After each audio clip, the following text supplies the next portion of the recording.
the silence of our once perfect marriage was broken by a whisper, so faint at first that it seemed harmless.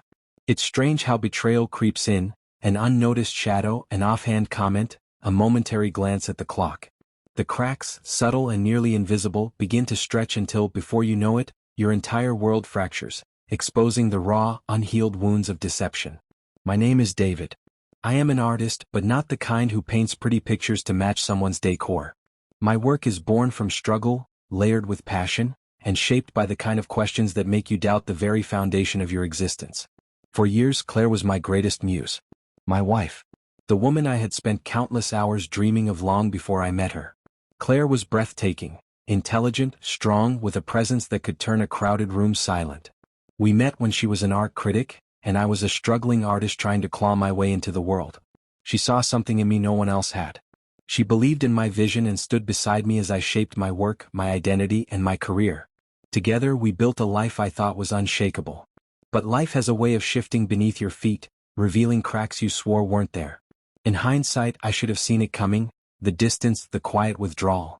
Claire began disappearing into herself, her warmth replaced by an unfamiliar chill.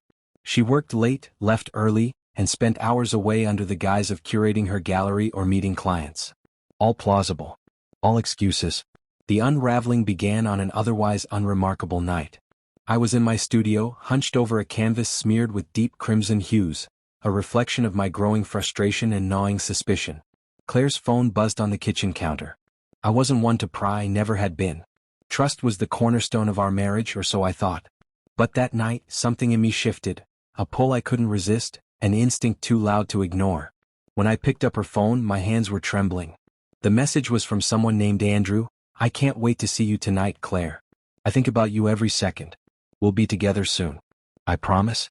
The world seemed to tilt on its axis. My breath hitched, my chest tightened. Andrew.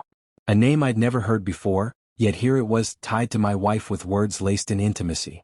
I placed the phone back, my heart pounding as I stood there, paralyzed.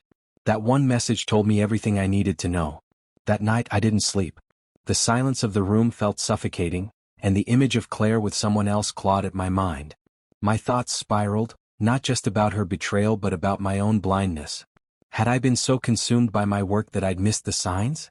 Or had she been hiding her deceit with such mastery that even I, her husband, couldn't see it? The following morning, I confronted her. Over coffee at the kitchen table, the words spilled out before I could stop them. Who's Andrew? Her reaction was instant.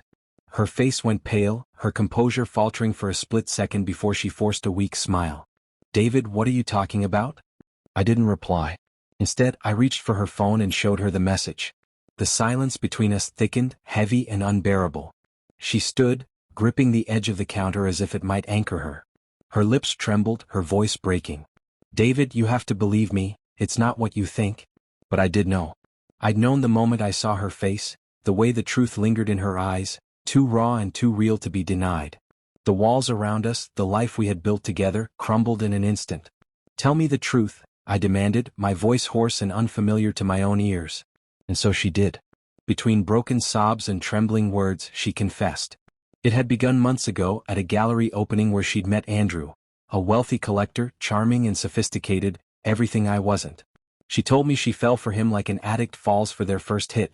Suddenly, completely, and with no thought of the consequences. I sat there, unable to speak, as her words stabbed deeper with every syllable.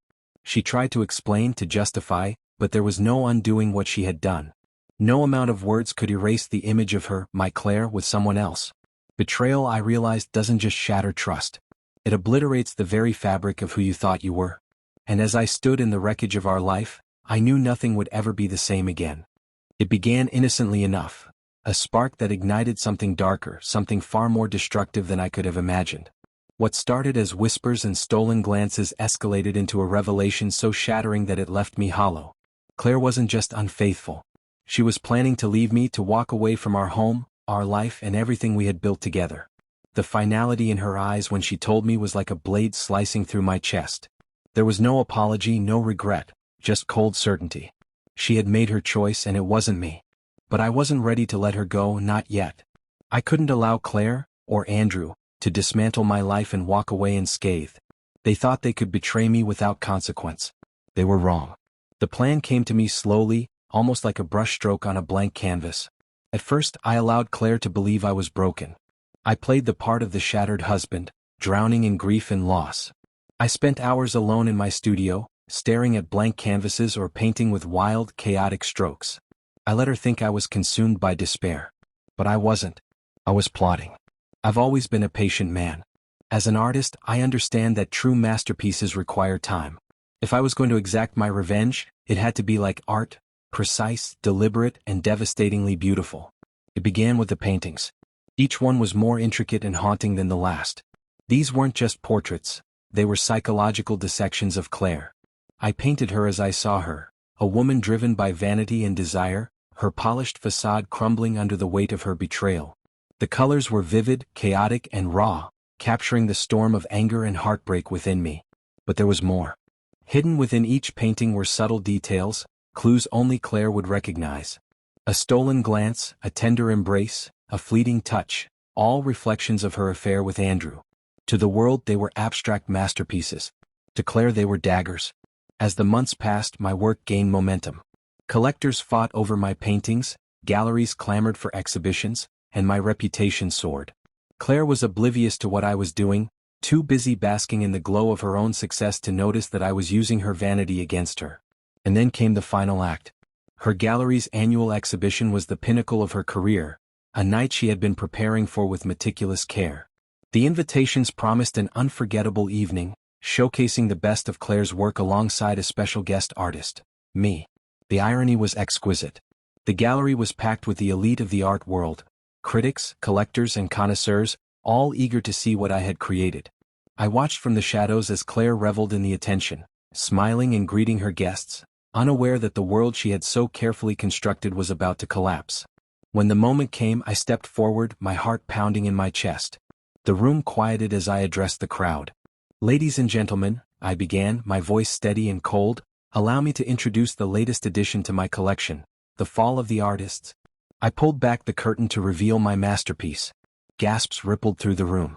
It was a portrait of Claire, raw and exposed, caught in the act of her betrayal. Every detail was there, her shame, her vanity, her lies, laid bare for all to see. The painting captured her in a way that was almost photographic, her face frozen in a look of shock and guilt. The murmurs grew louder, the air thick with tension. And then I played the final stroke of my vengeance. A video began to play on the gallery screen, footage I had secretly recorded over the months. It showed Claire and Andrew, whispering, laughing, confessing their affair. It showed them planning to leave me, scheming to manipulate me into signing away everything. The room was silent as the video ended. Claire's world shattered in front of everyone she had sought to impress. Her face was ashen, her composure gone. She tried to flee, but I stepped forward, my voice cutting through the silence. "This," I said, "is what happens when you betray not just your husband but the art of trust." The fallout was swift and merciless. Claire and Andrew were ruined. Their reputations, careers, and dignity were obliterated.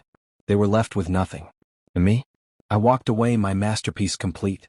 But sometimes I wonder, did I truly win? Or was I just another stroke in the painting of their destruction? Perhaps revenge, like art, is subjective. Either way, it didn't matter. The art of deception was mine.